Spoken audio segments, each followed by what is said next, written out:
when the Christian worldview gets removed, taken out of society, the culture goes completely corrupt and insane every time. And that's what's happened in America, guys. Have we seen this type of decay in history before? These cultural phenomena don't happen by chance, okay? And the playbook is very old. Jon Harris, my good brother and friend and author of Against the Waves, Christian Order in a Liberal Age. What a great title.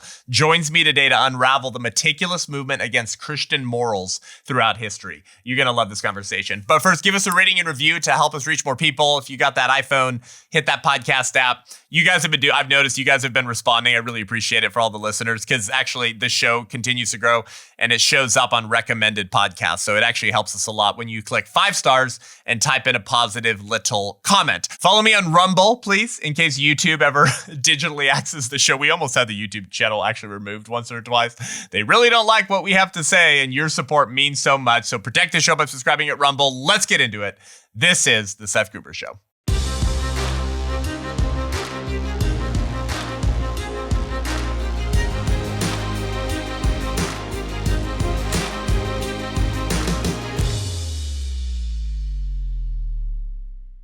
Jon Harris, Conversations That Matter, one of the most underrated thinkers in Christendom. Can we still call it Christendom in 2025, Jon? I'm not sure. You've been on the show before. You've written a new book. All your books have been so incredibly helpful for the body of Christ. You're hated by often the right people on the right and the right people on the left, I guess. I don't know. I just like you. And I think you're incredibly measured, way more well-read than most people I've ever met. And I love the title of your new book, Against the Waves, Christian Order in a Liberal Age. So what are you, some Christo-fascist, theocrat Christian nationalist, Jon? Yeah, some people would say that. And I just realized I have a copy. It's on the floor. Hold on a second. Okay. All right, I'm back. Here it is. So for people who want to get the hard copy, that's what it looks like. And my favorite artist, I don't know actually, Seth, do you know, by just looking at this cover, do you know who painted this image? Well, it's not Thomas Kincaid. You're close. You're halfway there, actually. Really? It is Thomas. It's Thomas Cole. So wow. Hudson River School of Painting, and he's famous kind of romantic era painter of the United States, even though he was from England. But it's anyway. Well, it looked too beautiful and real to be a Kincaid. Well, yeah, no, it's not Kincaid. But if you look very closely, there's a little boat out there in the middle of the ocean, and I just thought it was appropriate for the book. Since its title is Against the Waves, but I often feel that way, and I think conservative Christians sometimes feel that way, like especially since 2020, there's just, really before that too, there's just so many bands of evil that seem to assault us and our beliefs, and we feel like that boat out there, but praise the Lord, because he actually, in his providence, has given us sails, given us wind. He actually takes us over these waves, and so I wanted to encourage people that the storm may look pretty powerful, but King Jesus is still active and out there, and we're part of his plan. Amen. So you and I, Jon, often address a lot of the same issues, and we come at them from similar angles. I'm more of a satirical, a little bit more mocking about stupid ideas in the public square. And I'm in a lot of churches on Sundays like you. And when I'm asking the question, how did this happen? How did we get here? I might go maybe as far back as Thomas Malthus. Sometimes I might go to, Rousseau or Descartes, or maybe even Machiavelli. But usually I just kind of start somewhere, before or around Darwin. And then I just help the church see, from Darwin to his half-cousin Galton, the father of eugenics, to Havelock Ellis, the Kinsey of England, who starts sleeping with Margaret Sanger. before he coaches her journey back to New York City to open the first birth control clinic, right? And then, of course, we touch on Kinsey and how all this stuff happened and Planned Parenthood's involvement in all this stuff and Gramsci and kind of the strategy of the robes and the long walk through the institutions. But I was intrigued when you were texting me about your book and you sent it over to me early so kindly, because one of the things I appreciate about you, Jon, is that you come at those questions of like, how did we get here? What happened to our country? How do we fix it? Is there a solution? What about the saints before us? How did they deal with these things? What did America used to look like and why? You provide a history and a totality in answering a lot of those things for concerned believers that I found is quite rare, and I'm inspired by it. So I don't know where you want to go with that, but like, why did you write the book, and why is it so important? Yeah, so I normally go back to a guy named Adam and his wife Eve. So I go way back to the problems that caused the current dilemmas we are facing. But I do think there is a particular problem or a set of problems in our modern world because of something that's called modernity. Of course, that's a big term that encompasses a lot of isms, but essentially it all boils down to different ways and innovative paths to trying to create a world that is not in accord with the created order that God laid down. So man has his vision and he sets it apart. He sets it across from God's vision and says, I want this one, not that one. And I think in our age, liberalism, and this is, again, a broad movement that has come to encapsulate a neutralist society where religion and the things that used to root mankind to each other and to a particular place are denigrated, and in favor, in substitute for that, we have this kind of proposition of equality, this egalitarian instinct. And we've had this in our country as the default for at least probably 50 or 60 years. And it's just grown. And so I wanted to get at that because I think that a lot of so-called conservatives even buy into this to some extent. And so I wanted to root out some of the compromise that I saw Christians and conservatives bringing into our movement or our circles. And I also wanted to go after the left and point out some of the root problems they have. So that's a lot, but the positive vision is that God still has a created order, and the joke's on them. They have to live in God's order. We don't have to do that. We're actually just fulfilling the obligations our Creator's given us, which makes us more happy, and it just makes life better. I don't know if you've noticed, liberals tend to be more miserable than conservatives. So, Right. So anyway, it's really that simple, but obviously I get into a lot of history and a lot of even some political theory and stuff to get there, and some biblical exegesis. But that's the goal. Jon, a lot of people use the word modernity, or maybe more often they say kind of modernism, which may not be the same thing. But in sort of the cycles of history, how would you define modernity? Sure. Yeah. Modernity is it's a humanistic impulse whereby man seeks to reduce all his experience into common scientific or sometimes philosophical principles that explain the whole of creation. And so he casts out revelation. He casts out this order that he before was obligating himself to in the pre-modern period. And that is whether you were Christian or, I mean, you could even look at pre-modern Muslims. They have the incorrect deity and the incorrect scriptures, but they're still living in this world where they live under some kind of a total truth that is reflected in their daily life.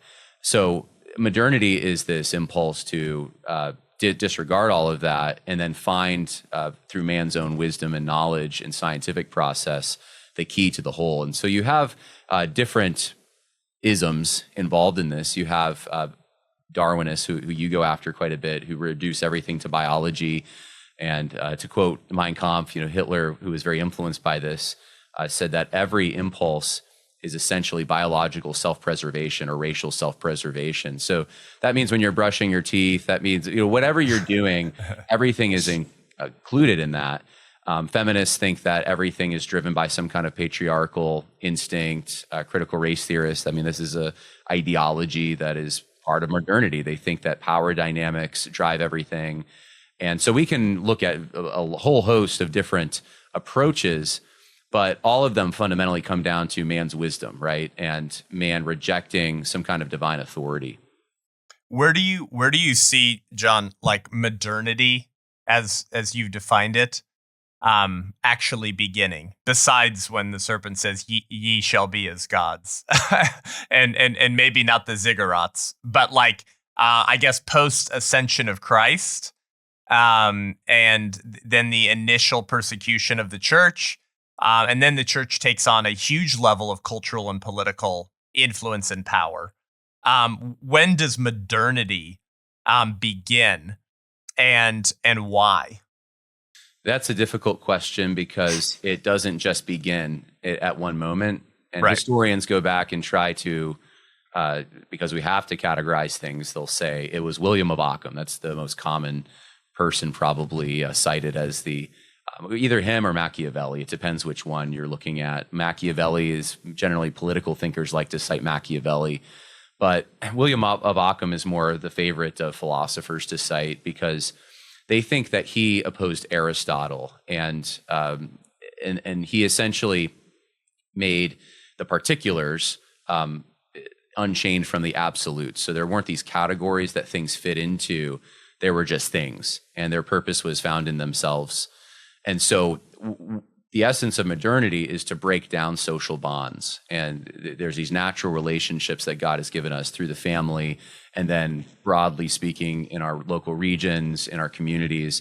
And those things get broken down by modernity because suddenly you don't have obligations to a created order. You are self-sufficient or autonomous. So from that stage, and we're talking now the late Middle Ages, but when you get up to the Enlightenment, you have philosophers who now are trying to figure out how to form a society that actually has some social bonds. And so they start saying, well, to avoid anarchy, we need to have a social contract. And there's different versions of this, whether you're looking at Locke or Rousseau or Hobbes or Montesquieu. But in essence, I think what they share in common, even though I like some more than others, and I think some of them were Christians and so forth, but what they share in common and perhaps what they would have, if they had a choice, would have avoided, but their ideas certainly help lead to this, is this idea that you have to choose your obligations. You can't just have them forced upon you. But the created order actually chooses you. God chooses you. When he puts you into a family, you don't have the choice to go into that family. That's God's providence. You have obligations to that family when you're growing up. These are things that we all have taken for granted, but suddenly now we have to prove them along some kind of an ideological line. That's the essence of modernity. We're reinventing the wheel, and there's no reason to do it. So, Jon, you're talking about social contract theory, which I always thought was really stupid. This idea that we sort of emerged from the ground like mushrooms, with sort of no obligations to anyone or anything. But if everyone lives according to their own appetites like pigs, usually you just end up with a lot of blood. And so I guess we'll come together and create social contracts. So you won't kill me and I won't kill you. Okay. Do I have that right? Or where does this idea come from? Yeah, I think so. I think it's an attempt to freeze frame a Christian civilization and put this in historical context. You have the Protestant Reformation in Northern Europe, and then there's chaos because there's wars over this Reformation, and this is something that people don't want. Again, they say that was bad. So you have the Glorious Revolution. And after the Glorious Revolution in England, there is a little bit of a crisis. You have monarchies starting to fall. You have a lot of instability. And later on, the Industrial Revolution takes place. But you already start having some development along those lines. And this is breaking the obligations that the landowners have to those who work the land. And so there's all this social disruption. And I think because of those circumstances, you have guys like Thomas Hobbes who says, look, if we're going to have order, which we do need in society, then we're going to have some principles, some universal principles that people are obligated to. And so he writes Leviathan and says that essentially, in order to have order, we all need to come together. We all need to have a commonly shared society that we assent to protect our own individual choices.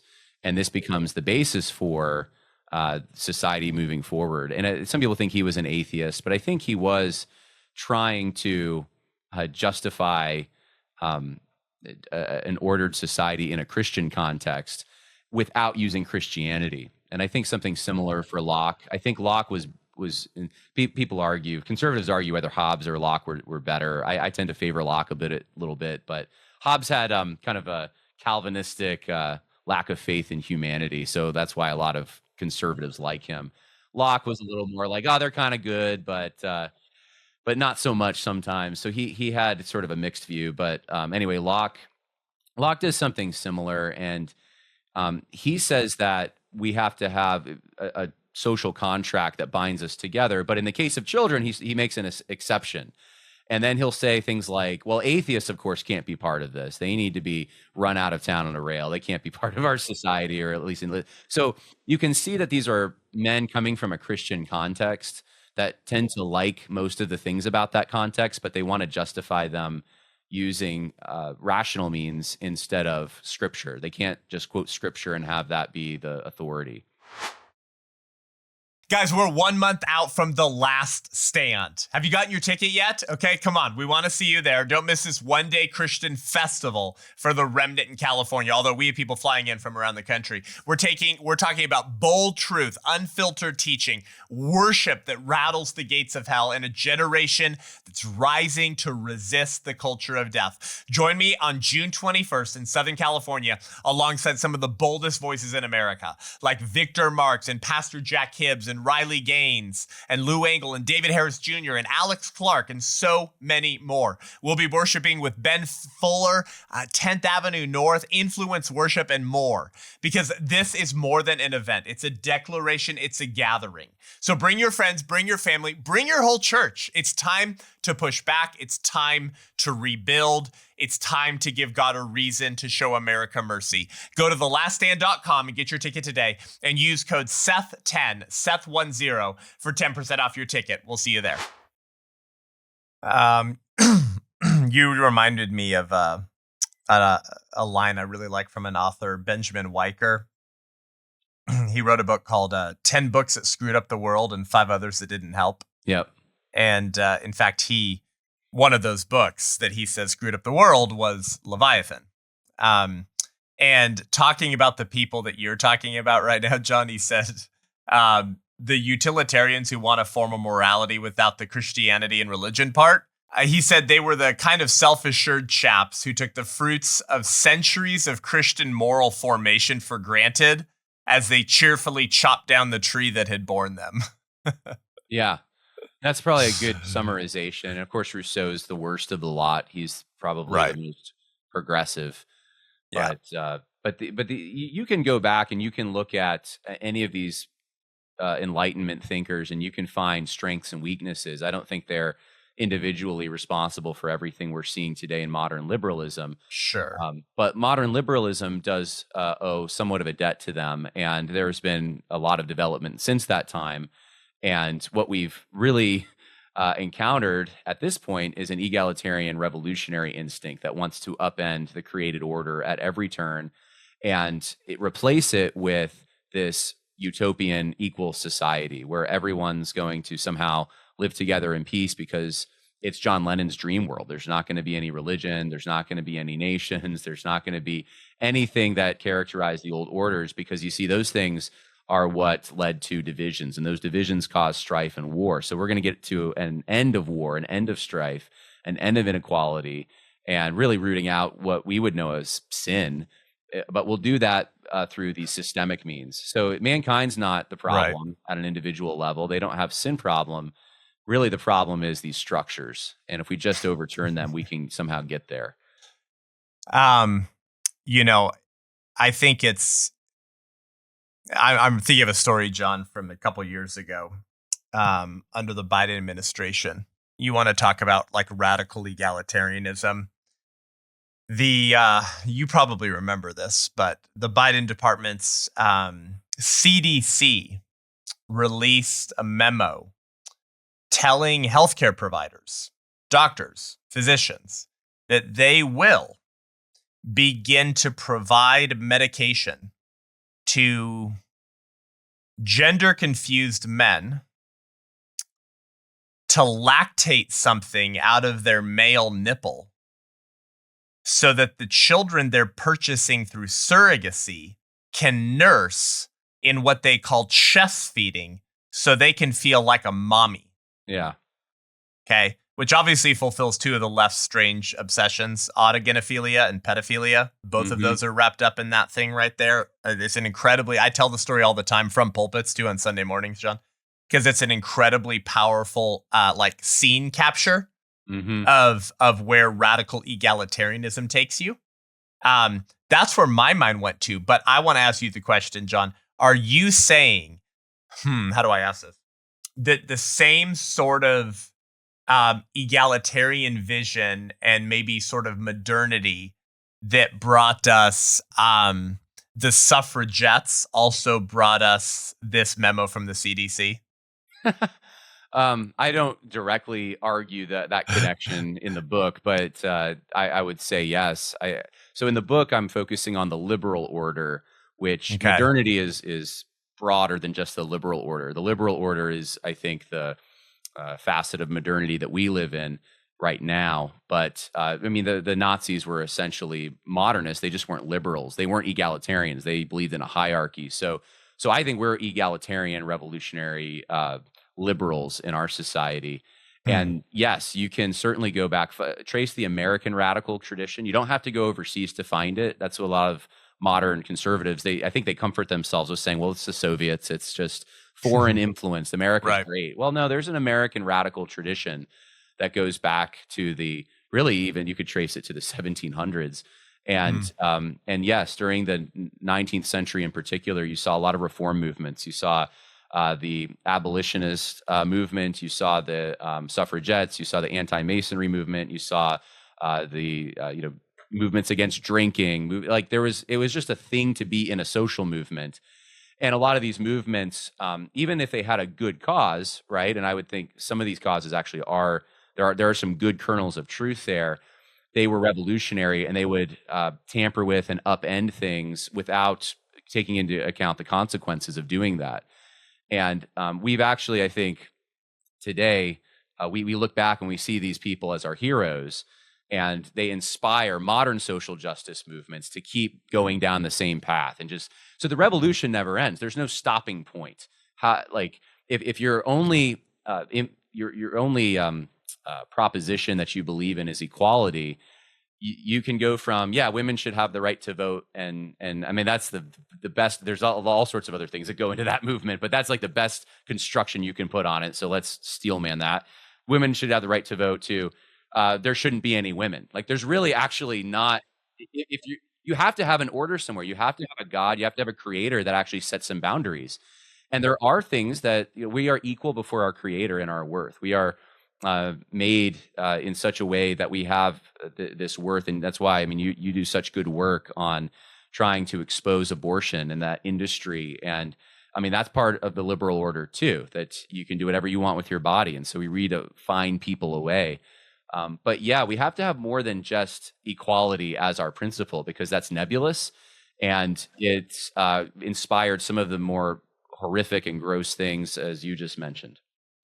So, because some people will get upset with what we were just talking about, just because a lot of people misunderstand the whole controversy over the fight for women's voting rights. Sure. We could talk about that, I guess. I thought that would be interesting. What was going on there? Was it just a bunch of chauvinists and sexists that didn't want females to have the right to vote? Why did women not have voting rights at the time? And what was the fight? What was going on there? I do talk about this a little bit in the book. There's an article actually from the turn of the century in the Atlantic, if you can imagine the Atlantic, the liberal rag today. But back then, the Atlantic was making the argument that this was a bad thing to extend the right to vote to women. And the reason was because the state essentially is represents the sword. And so if you are involved in statecraft, that's no different. It's just whether it's direct or indirect, but it's no different than actually being involved in violence. And that's not something that women should be doing because women are above that. It's beneath them to be involved in something like that. So if you want to value the role that women have, then you don't get them involved in these dirty things. Politics is somewhat of a dirty thing. You have to, even if you're not the one bearing the sword directly, you are making decisions for the one who will. So that was the argument. It's not suitable for their role. And they have more influence in the home, hand that rocks the cradle rules the world, that kind of thing.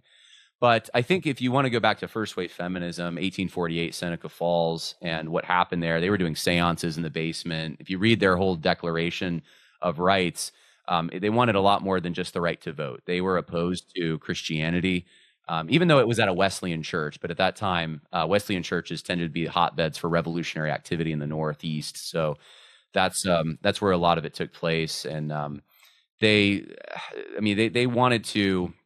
I think it was Susan B. I'm trying to remember now. I think it was Susan B. Anthony who was the one who said that people say a woman's place is in the home. It's not. Her home is the world. And she's the one that created the feminist Bible that cut out all the passages that they didn't like that seemed to suggest subordination. Really?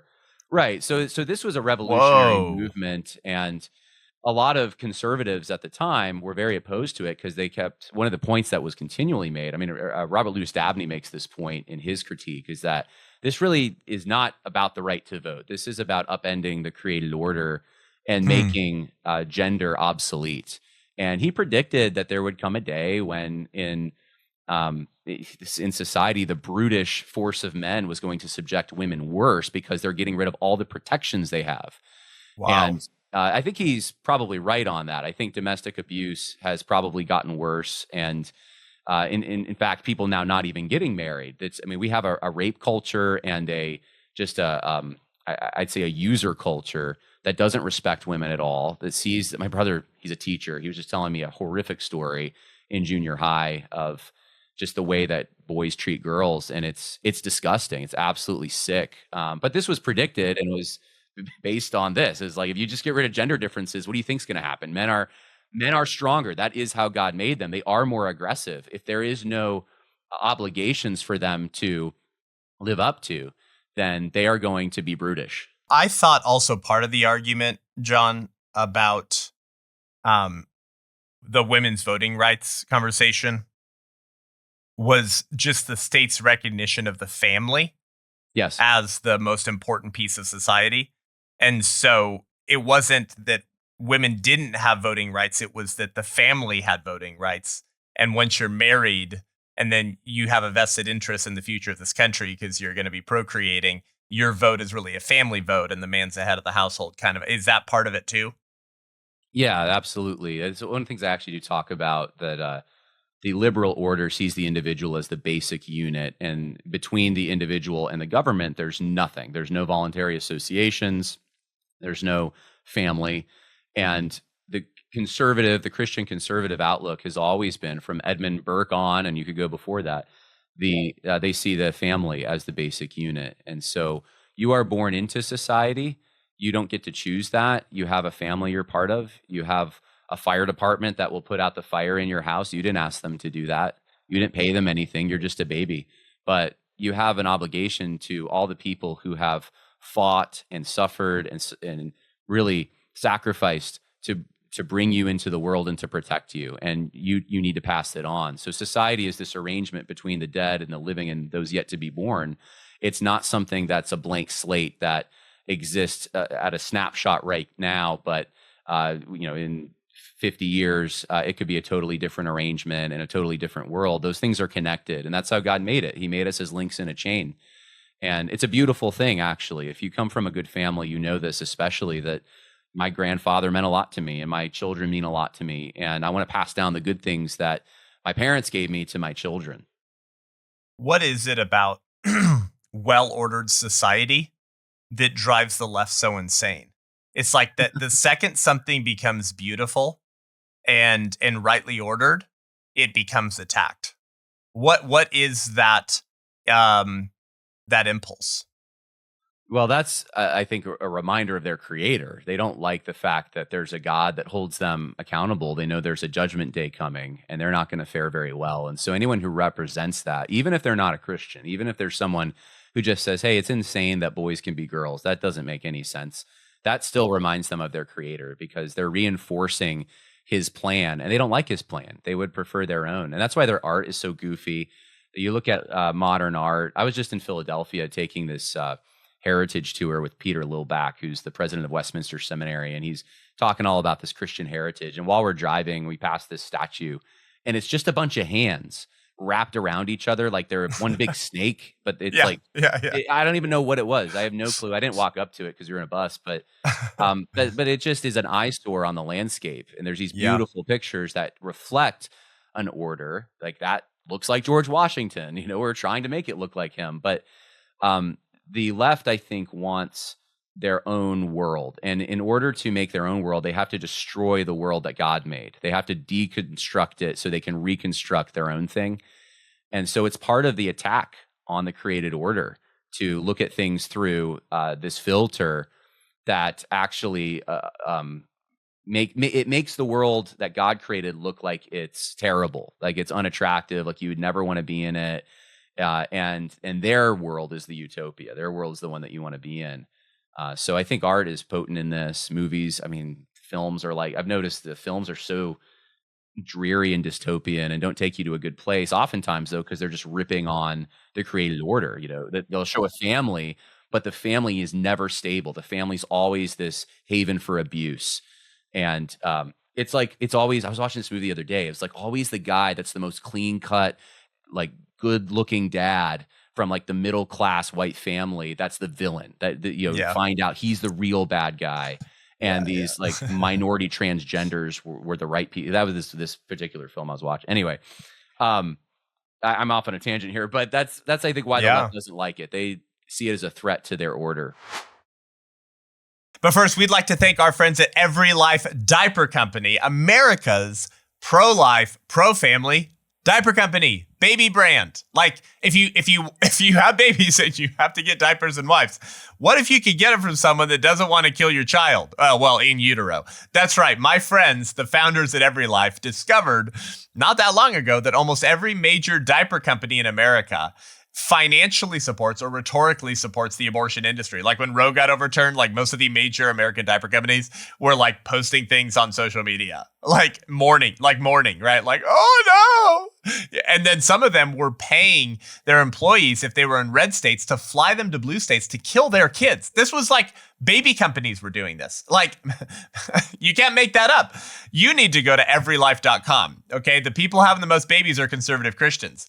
This is how we fight against bad ideas in a culture of death. One of the ways is with our wallets. And you need to get your diapers for your family, wipes for your baby, and any baby needs for your church or your local pregnancy center at everylife.com. Use promo code Seth10, Seth10 for 10% off your first order. Let them know that we sent you. That's important. And if you sign up for the subscription, it just gets delivered straight to the house. My wife and I do it. We love it. The quality's great. Thank you, Every Life, for sponsoring the Seth Gruber Show. It reminds me of something Antonio Gramsci said, John.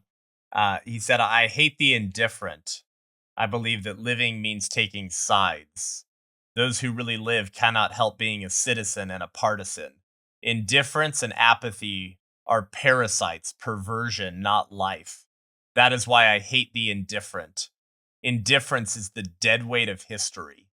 He continues and he says, the old world is dying and the new world struggles to be born. Now is the time for monsters. Wow. Yeah, that's quite the quote. Yeah.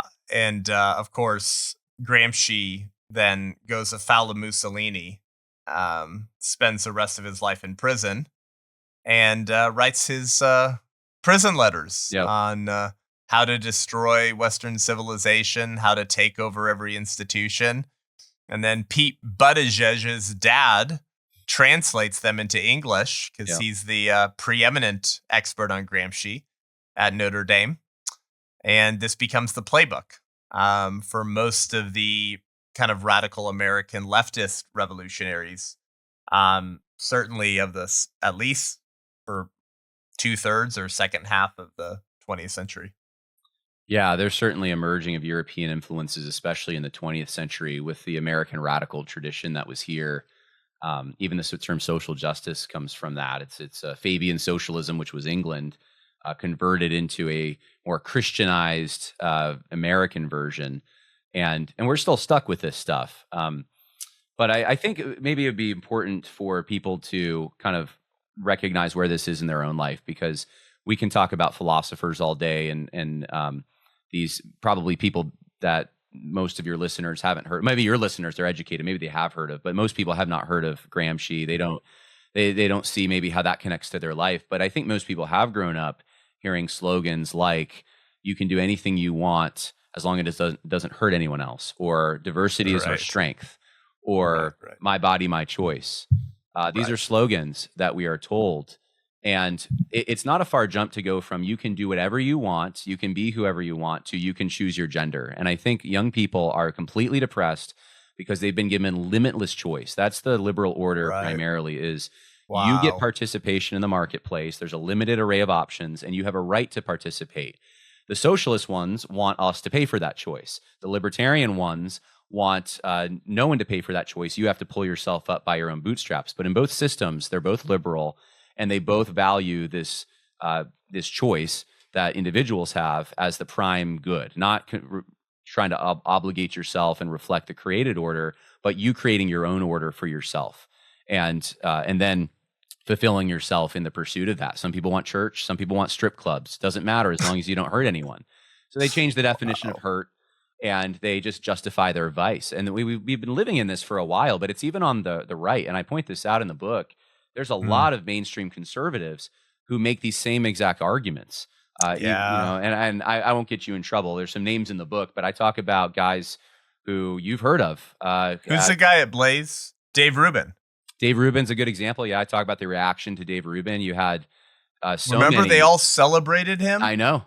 For intentionally denying children a mother. PragerU issued a thank you. Who else? It was Megyn bad. Kelly, some guys at the Daily Wire did. There was a bunch. It was kind of the who's who of conservative, big conservatism. Oh, and Blaze Media too, I think. I'm like, this is a dude who's pretending to be married, who now these kids, I can't remember if it's one or two, will never have a mother. And the big name conservative organizations, the multimillionaire conservative companies, are saying, yay? That's right. How did that happen, John? How did the mainstream conservative organizations somehow forget that the kind of the centerpiece of conservatism is the family? Like, I still am processing that from years ago. Well, I talk about, there's a few chapters on this that trace this, but I go back to a guy named Harry Jaffa. Harry Jaffa was a political theorist. He's most responsible for people today for founding the Claremont Institute. And there's a lot of great people I love in the Claremont Institute, so I'm not knocking everyone in it. But Harry Jaffa was a revolutionary thinker. He redefined conservatism. So pre-Jaffa, conservatism, and even some post-Jaffa, for guys like Richard Weaver and Mel Bradford and even William F. Buckley in the early years, they would have seen conservatism, Russell Kirk, another guy, they would have seen conservatism as the reflecting or obligating yourself to God's order, mediated through tradition and applied to a particular situation. That's what a conservative is, someone who does that. And they meet off threats from innovative liberal ideologies. After Jaffa, conservatism became ideological because he essentially wanted to say that equality is a conservative principle. And so he redefined the founders. In fact, there's a quote where he says that Lincoln had to correct the work of the founders. So he didn't even like the founders exactly, but he said the seedbed for real, true conservative thinking was in the founders. They just didn't live up to it because, of course, there was slavery and women weren't treated right and all these things. So we had to wait for these revolutionary movements to correct the founders' world. They didn't get it right. And so we're still on that trajectory, that revolutionary trajectory. And he claims that's what conservatism is. And because of that, a lot of people have been influenced by Harry Jaffa. And I think they've imbibed this deeply to the point that, and I don't know how much you want me to name names, probably people that you're helping that to see some of these problems. But even guys like Dinesh D'Souza, even guys like Rush Limbaugh, even guys like Sean Hannity, these are big name conservatives who I appreciate so much about, but they have made the mistake of buying into Jaffa's proposition nation, that the nation is just a proposition, that proposition's equality. It's not a language, it's not a people, it's not a religion, it's not a place, it's nothing concrete, it's nothing tangible. You can plant it in Iraq and the Muslims will just give them a little democracy, they'll be American too. And I go back to... Do mainstream thinkers still think that?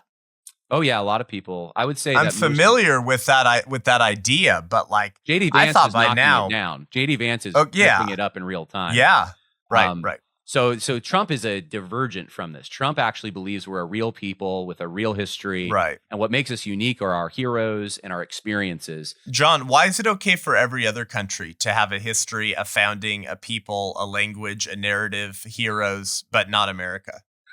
Well, we represent Western civilization, which is Christian, and Christians conform to the created order. And so that has to be ripped down. That's the source of all disparity and evil. Is it really that simple?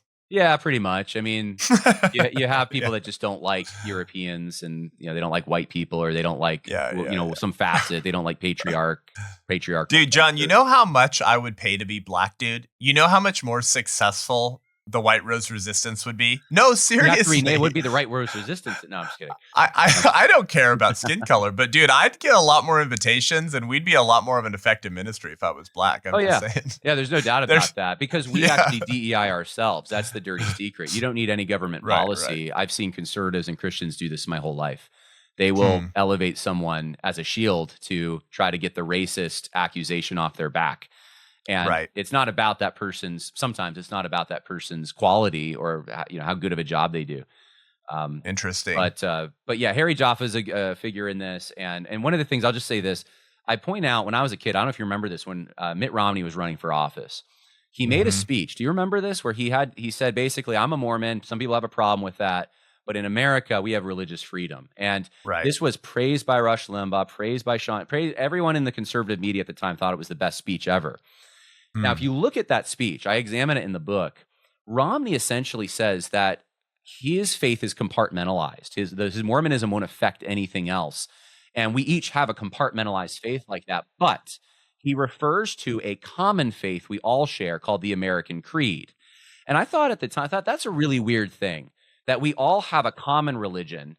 So we have like religion, capital R religion, and then we have small r religion. We all have our different veneers. You're Christian, I'm Christian, but there's Jews, there's Muslims, and then we have our capital R religion, and that's the important one. That's the big one, and that's the one that binds us all together, and that's the American Creed. Now, what is that? It's equality. We all have this nebulous idea of freedom or something, and this might be a holdover from the Cold War, but I think what's happened is that's come apart, because fundamentally, America's always been an Anglo-Protestant country. That's who we are. If you come here, you had to integrate into that, and it should still be that way. Without that, we don't have a country. We actually need some things to hold us together, and something like, we have this nebulous, vague American creed, and it's equality, and everyone's got a different idea of what equality is. That's not going to hold anyone together. Yeah, that's right. Well, I mean, this is self-evident, John, right? If equality for you means hey, I want to diddle the kids and get rid of consent laws in sex. And equality for me means I get to go to church and worship. Equality for you means you're going to carve your 14-year-old's genitals off. But equality for me means that I get a homeschool. Right. So you do you, and we'll do like that. Okay, I think everyone's kind of now at the point where we're like, okay, yeah. So we were sold a big pile of horse manure. Okay. This libertarian utopian live and let live thing was never going to work. And I think a lot of people are waking up to that, John, actually. I think a lot of people are waking up to that. And I think a lot of them actually aren't Christians. That's right. So I'm excited for them to like hopefully continue to paddle up the streams of liberty and find where those ideas come from. But I feel like that's kind of what you're trying to do with this book, yeah?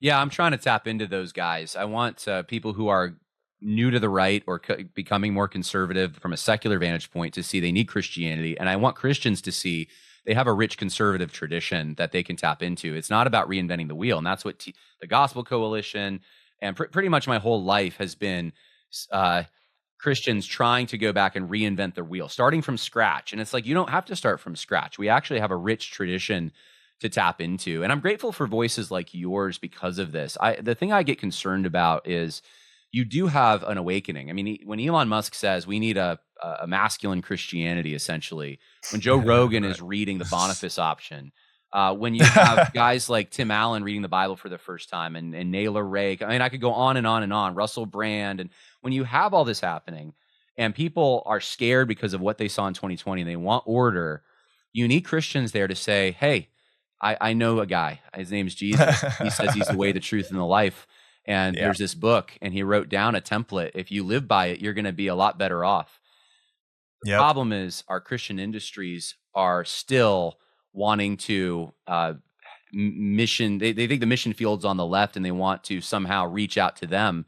They're missing the white fields that are ripe for harvest.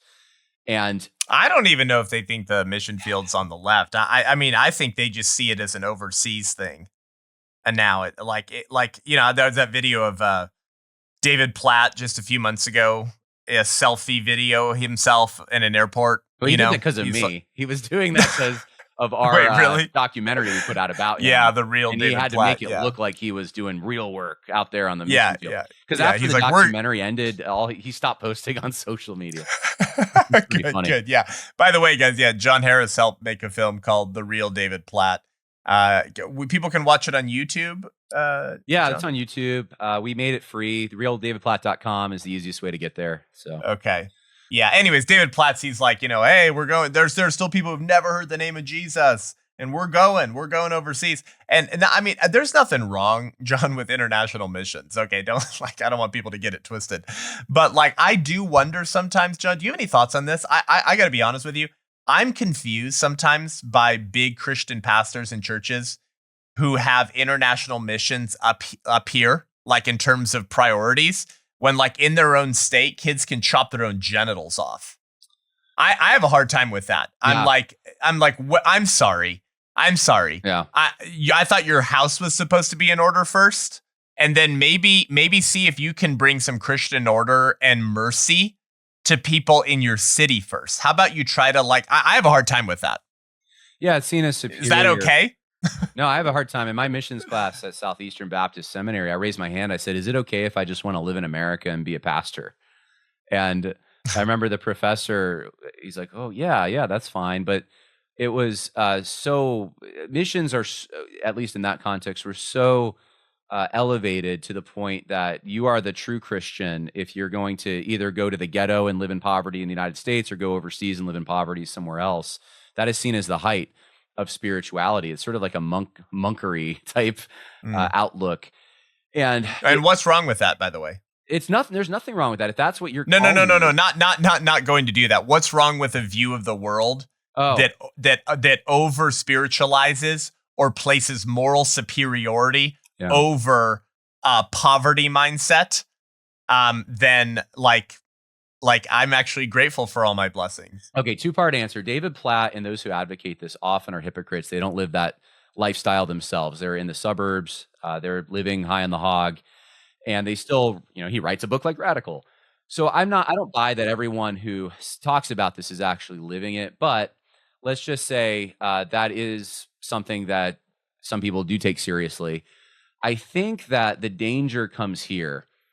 There is this thing called the Ordo Amoris, the order of loves, and this is a principle taken from Scripture, but it's also reflected in the natural order, because Jesus says that even ungodly parents feed their kids fish when they ask, and that you're worse than an unbeliever if you don't take care of your family. And Lazarus is on his way to hell. He's asking if God can save his family. There is this yearning that even the non-believer has to take care of the ones that God has entrusted to him or her. So that order of loves, it fans out from your closest obligations and proximity to those who are farther away. So the Good Samaritan, it's the guy who you walk on the road and you see. So geographic proximity. It's your nation. Jesus wept over Jerusalem. Paul had his kinsman according to the flesh he was loyal to. There was an in-group preference the Israelites had in the Old Testament for each other. So your nation becomes a favored group. If you decide that that is all wrong and it should be the opposite, we should give most of our resources, our love, our attention, our obligations are to those with whom we share the least amount of proximity, those with the most differences, then we aren't fulfilling our obligations to those with whom we are closely and firstly primarily connected.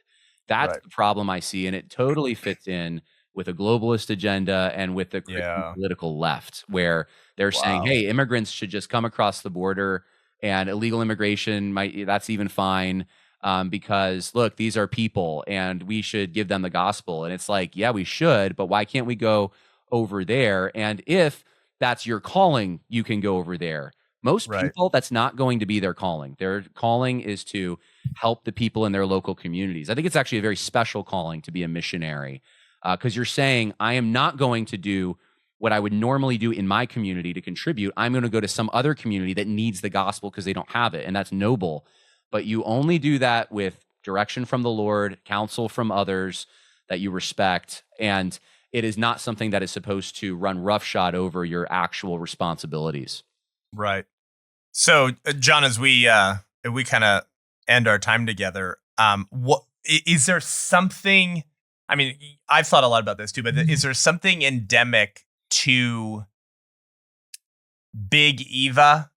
That is to say, what you once said, institutional managers of Christian institutions that leads to that relationship that always seems to go that way, where big name pastors, authors, podcasters, and music artists and CEOs of big name Christian institutions, why it always seems to inevitably, at least in recent years, get married to this sort of globalist agenda as opposed to a local love your family, your neighborhood, your city, your community first.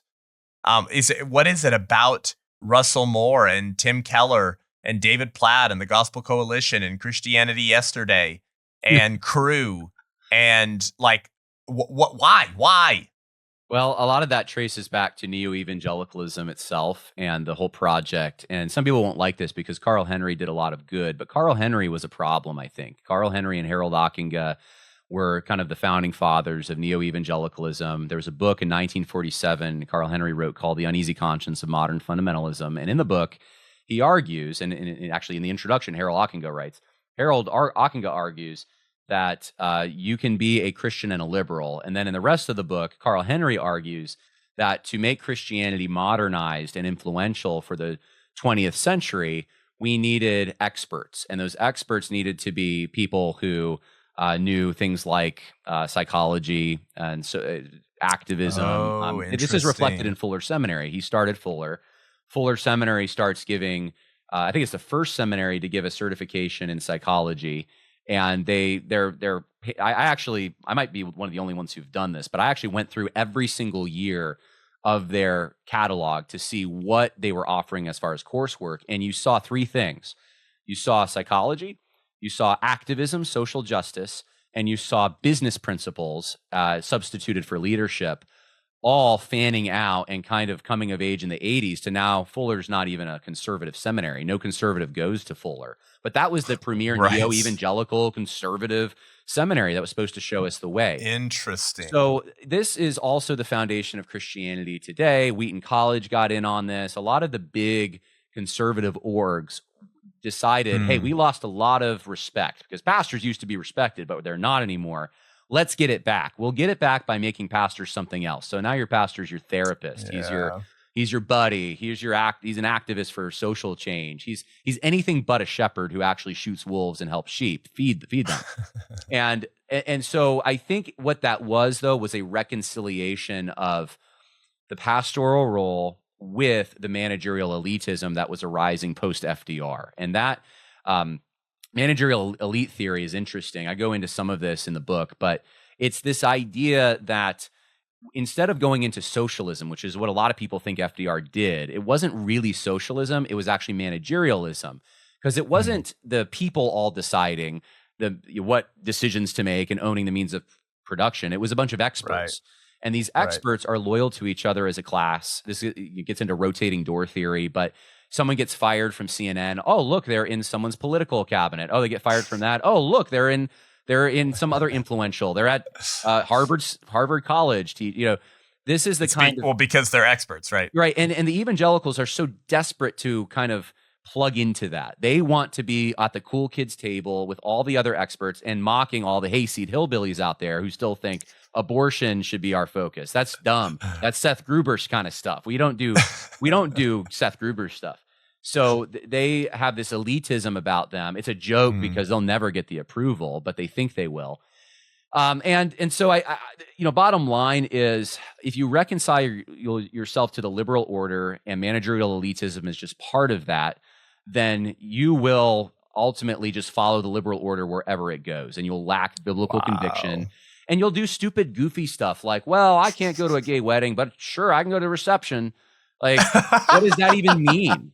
Or, wait, who said that? That was Russell Moore. And then, I mean, even a pretty solid preacher otherwise, like Alistair Begg, is like, well, you could go to the gay wedding if you do A, B, and C. And it's like, how about this? Christians have never gone to gay weddings, and we never will. And you can go, I'm trying to think, make this G-rated. You could go, do it yourself, Alistair and Russell. I mean, that's your prerogative. But look, as Christians, as believers in the one true Messiah, we have got to conform ourselves to his order. That means taking some hard stands, and it means, hey, we don't care about your cool kids table because it's not that cool because the Lord Jesus Christ isn't at it. We're going to be at his table, and if you guys want to mock us for that, joke's on you. He's going to judge everyone. There you go. John, Fulton Sheen once said, if you wed yourself to the spirit of the age, you'll find yourself a widow in the next. Very it's true. not from the Bible, but it's pretty scary. No, it's so true, though. Totally true. Yeah. Which is kind of what you were just describing. John, I'm so excited to finish your book. Can you tell people where to buy it? Tell them the name of it again. Sure. The name is Against the Waves, Christian Order in a Liberal Age. You can go to Amazon. It's on Audible. It's on Kindle. You can also go to my website and get an autographed copy. That probably helps me the most. That's againstthewavesbook.com. Is it your dulcet tones reading it out loud? Yes. Yeah. No AI. We do it ourselves. Yeah. Yeah, that's impressive. What's Against the Waves book? Yep. Okay. You hear that, guys? Go help John out. Againstthewavesbook.com. I tell people the same thing. Get my book from the 1916project.com. Don't help Amazon. So againstthewavesbook.com, guys. Christian Order in a Liberal Age. Honestly, guys, John is one of the probably rarer thinkers in the millennial generation in terms of what he weaves together, and just incredibly well read. I think you guys probably got that from this interview. The amount of details and history John brings to the church and how all this stuff happened and how we can get back to something more ordered and beautiful is incredibly amazing, John. So thank you for writing it. Well, thank you, Seth. The feeling's mutual, and I'm really excited to see where you're going. In fact, just the other day, we have a rail trail near us, and a guy I ran into, I hadn't seen him for years, and he started talking about, he's like, there's this great podcast, Seth Gruber. And I said, yeah, I actually know him. And he's like, you know Seth? Oh my goodness, I can't believe you know Seth. He's the best. So congratulations on all your success, and I just hope the ministry continues to have influence. Amen. Amen. Amen, brother. Likewise. Well, hey, we'll see you next time, guys. Make sure you go support Jon Harris and tune into his podcast, Conversations That Matter. Until next time, I'm Seth Gruber, and this is The Seth Gruber Show.